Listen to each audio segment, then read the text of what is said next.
Assalamualaikum warahmatullahi wabarakatuh. Kami dari kelompok 2 UBSI Bekasi Cut Mutia dengan kelas 643B04 akan mempresentasikan tentang perdagangan luar negeri.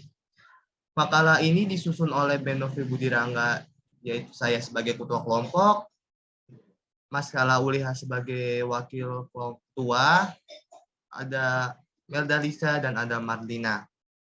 Tanpa basa-basi akan saya mulai presentasi hari ini. Latar belakang. Perdagangan luar negeri merupakan salah satu aspek penting dalam perekonomian setiap negara. Di saat ini, tidak ada satu negara yang tidak melakukan hubungan dengan pihak luar negeri. Perekonomian setiap negara praktis sudah terbuka dan terjalin dengan dunia internasional. Perdagangan internasional merupakan suatu agen pertumbuhan ekonomi karena sebab-sebab sebagai berikut.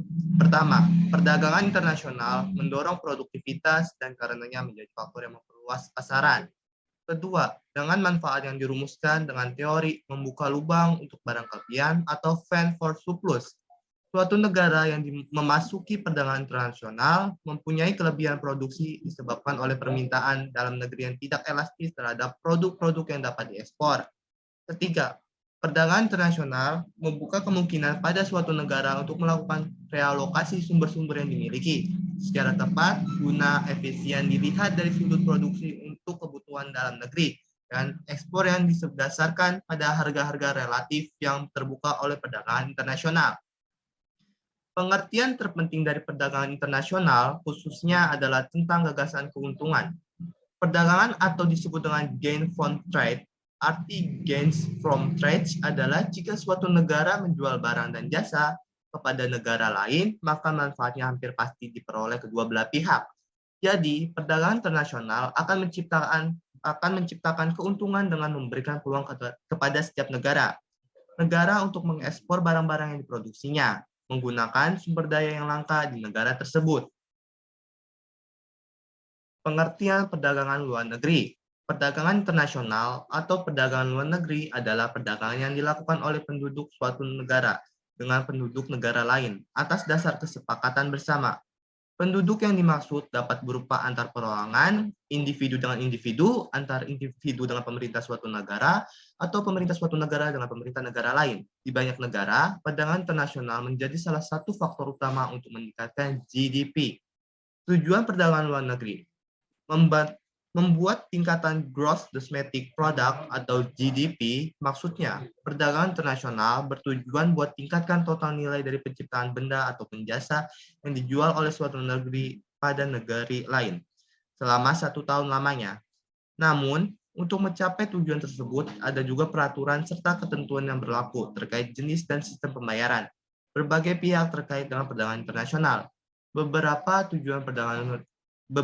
tujuan perdagangan luar negeri antara lain menaikkan devisa negara, membantu pertumbuhan ekonomi, memperoleh keuntungan internal serta eksternal, dan memperluas pasar internasional.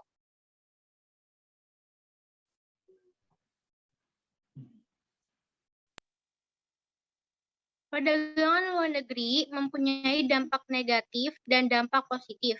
Dampak negatif dari perdagangan luar negeri diantaranya ketergantungan terhadap negara lain. Artinya, perdagangan internasional bisa menimbulkan ketergantungan dengan negeri lain. Bila produk ataupun jasa yang diperlukan tidak sanggup dibuat di dalam negara sebab minimnya teknologi ataupun modal ataupun bahan baku, sehingga ketergantungan dengan negara produsen hendak terus menjadi besar. Yang kedua, menghambat pertumbuhan industri luar negeri. Menghambat pertumbuhan industri luar negeri artinya bila suatu negara melaksanakan impor lewat batas sehingga akan menghambat perkembangan industri di dalam negara. Itu sebab itu warga yang berpikiran produk impor lebih bermutu dibandingkan produk lokal dapat memperoleh produk impor dengan lebih gampang. Yang ketiga, pertumbuhan ekonomi semakin menurun. Bila industri di dalam negara tidak sanggup bersaing dengan produk impor, hendak menimbulkan perdagangan ekonomi di dalam negara terus menjadi rendah. Pada kesimpulannya, pula dapat menimbulkan jumlah perdagangan meningkat. Dan yang terakhir, menyebabkan eksploitasi besar-besaran terhadap sumber daya alam. Adapun dampak positif dari perdagangan luar negeri atau perdagangan internasional, yaitu memperluas pasar produk dalam negeri. Artinya, perdagangan luar negeri membantu memperkenalkan produk dalam negeri ke pasar internasional sehingga mencakup pasar menjadi semakin luas. Pada gilirannya, pada hal itu akan membantu meningkatkan produksi. Yang kedua, mempererat hubungan antar negara. Perdagangan internasional dapat mempererat hubungan antar dua negara atau lebih yang saling bekerja sama dalam bidang perdagangan. Melalui kerjasama perdagangan, negara-negara tersebut akan sama-sama mendapatkan keuntungan dan saling ketergantungan ekonomi antar negara. Yang ketiga, mengurangi pengangguran. Perdagangan internasional menolong menghasilkan lebih banyak lapangan kerja lewat industri baru buat penuhi tuntutan bermacam negara. Yang keempat, meningkatkan kemakmuran negara. Perdagangan internasional menimbulkan permintaan serta penawaran ekspor ke negara lain meningkat. Devisa dengan hendak meningkat sehingga hendak memasarkan perkembangan ekonomi suatu negara. Meningkatkan kegiatan ekonomi suatu negara jadi penanda peningkatnya kemakmuran suatu negara ekonomi adalah meningkatnya cadangan devisa. Next.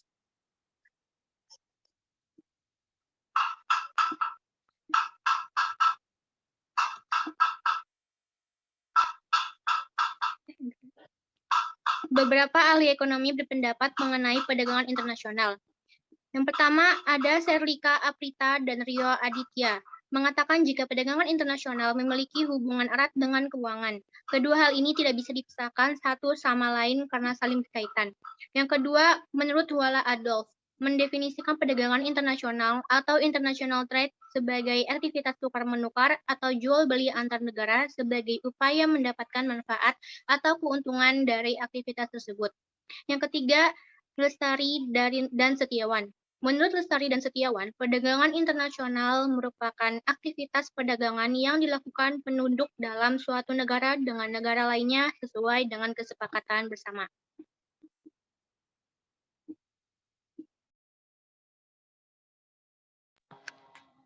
Teori keunggulan mutlak. A. Adanya pembagian kerja. Pembagian kerja memiliki kaitannya dengan beberapa jumlah waktu bekerja pada suatu kegiatan produksi. Pembagian kerja yang dikelola dengan baik mampu mengurangi biaya operasional dari sebuah kegiatan produksi. Dengan adanya penghematan biaya tersebut, maka secara tidak langsung juga menambah keuntungan pada penjualan dari produk tersebut. Kondisi tersebutlah yang menyebabkan keunggulan mutlak baik dari segi penjualan produk maupun biaya produksi. Dalam menghasilkan sejenis barang dengan adanya pembagian kerja, suatu negara dapat memproduksi barang dengan biaya yang lebih murah dibandingkan dengan negara lain. B. Efisien produk. Sebuah negara juga dapat memperoleh keunggulan mutlak jika dapat melakukan produksi sebuah barang yang memiliki nilai yang sama dengan negara lain, namun dengan biaya yang jauh lebih murah. Konsep pada perdagangan internasional juga menjadi penting dalam pembahasan kali ini. Seperti halnya peraturan serta ketentuan dalam perdagangan internasional, jenis dan sistem pembayaran, serta berbagai hal lainnya. Jadi keuntungan mutlak terjadi bila suatu negara lebih unggul terhadap satu macam produk yang dihasilkan dengan biaya produksi yang lebih murah jika dibandingkan dengan biaya produksi di negara lain. Next.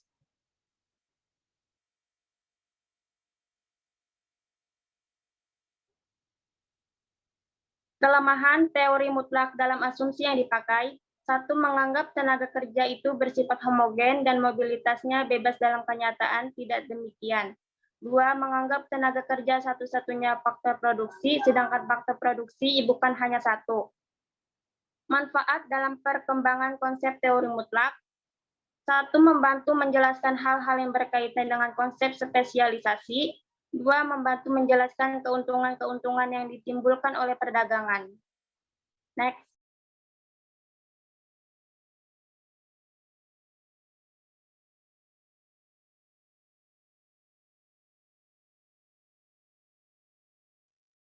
Untuk selanjutnya, teori keunggulan komparatif.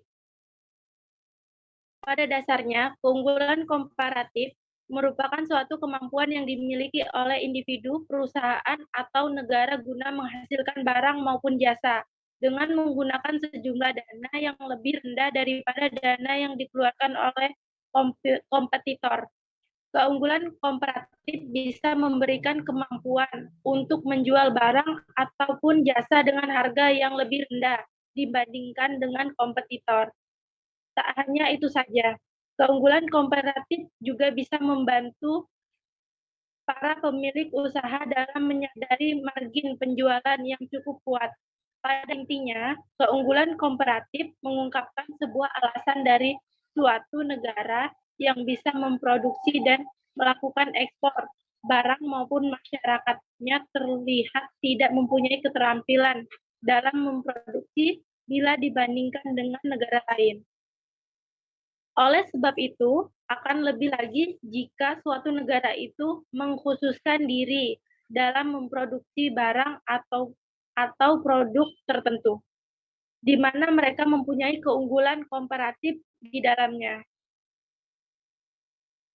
Teori ekonomi merkantilisme.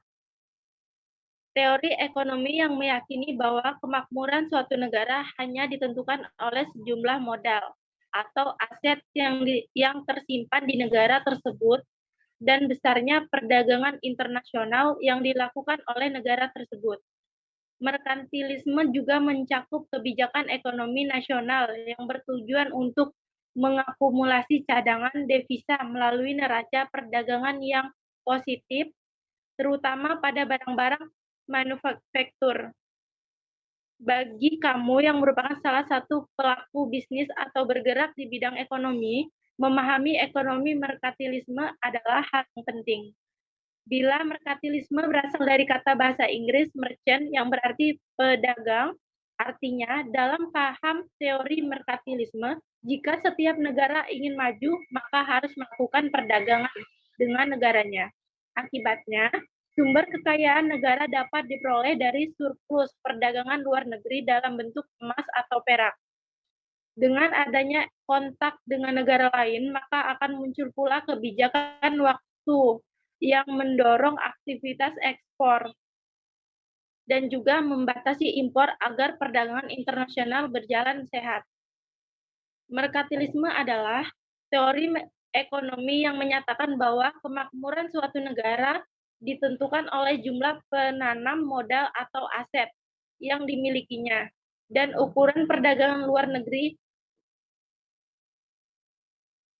Konsep merkantilisme dijelaskan oleh para pemikir terkemuka seperti filsuf Prancis Jean Bodin.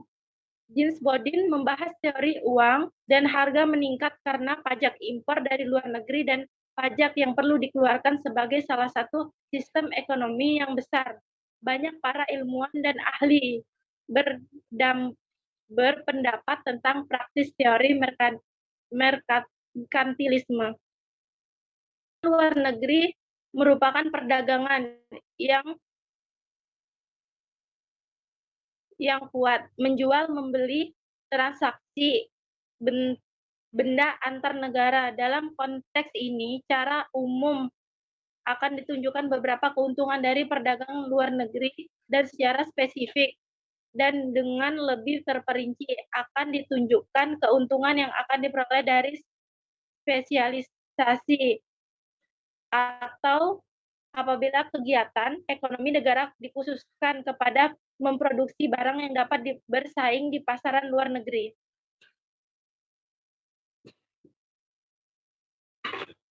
Baik, sekian presentasi dari kelompok kami. Kurang lebihnya kami mohon maaf. Semoga presentasi yang kami sampaikan tentang perdagangan luar negeri dapat bermanfaat. Wassalamualaikum warahmatullahi wabarakatuh.